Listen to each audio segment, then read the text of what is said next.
Hello students, let's see this question. Calculate the number of neutrons present in 12 into 10 to the power 25 atoms of oxygen 8O17.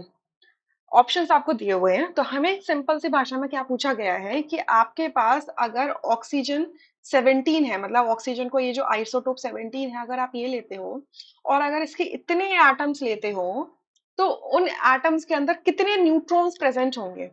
ठीक है, अच्छा, तो simple अभी calculate करते हैं।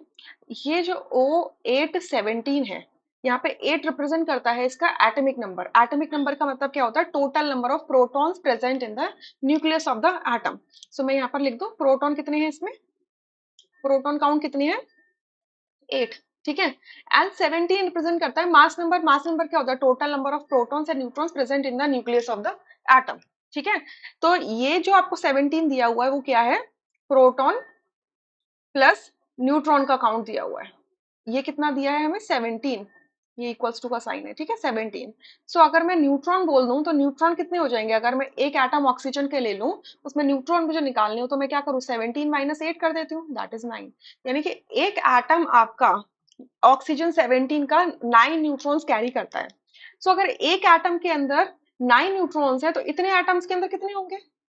So therefore number of neutrons in 12 into 10 to the power 25 atoms of 8 oxygen 17 is equals to what? 9 multiply 12 into 10 to the power 25।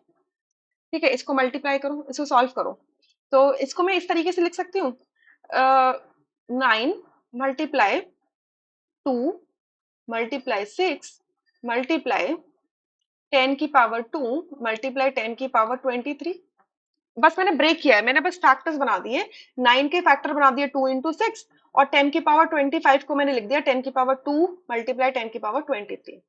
अब मैं इसको और रीअरेंज कर रही हूँ, 9 मल्टीप्लाई 2 मल्टीप्लाई 100, 10 की पावर 2 को 100 कर दिया, मल्टीप्लाई 6 मल्टीप्लाई 10 की पावर 23।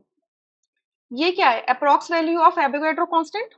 एवोगैड्रो कांस्टेंट हमारा Na होता है, जिसकी एग्जैक्ट वैल्यू अगर मैं बोलूं तो बहुत लंबी होती है, बट ऐसे बोलते हैं 6.022 इंटू 10 टू द पावर 23 होती है।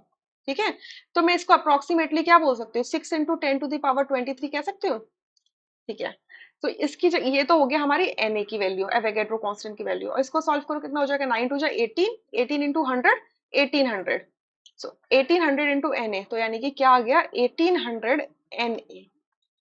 या यानी कि सी ऑप्शन करेक्ट है, रेस्ट ऑप्शंस आर इनकरेक्ट। देखो हम डायरेक्टली मल्टीप्लाई कर सकते थे ना, तो इसको अगर डायरेक्टली मल्टीप्लाई करते तो इसको अगर मैं डायरेक्टली मल्टीप्लाई करूं तो क्या आता? 108 इंटू 10 टू द पावर 25 आता। अब ऐसा कोई ऑप्शन नजर ही नहीं आ रहा मुझे, इसी वजह से जस्ट मैंने इसको क्या किया? ऑप्शंस के अकॉर्डिंग अरेंज कर दिया। ठीक है, सो अगर कहीं पर ऐसा ऑप्शन होता तो वो ऑप्शन भी करेक्ट होता, नहीं तो मैंने इसको सिर्फ क्या करा है? अरेंज करके लिखा और रीअरेंज करके लिखा है।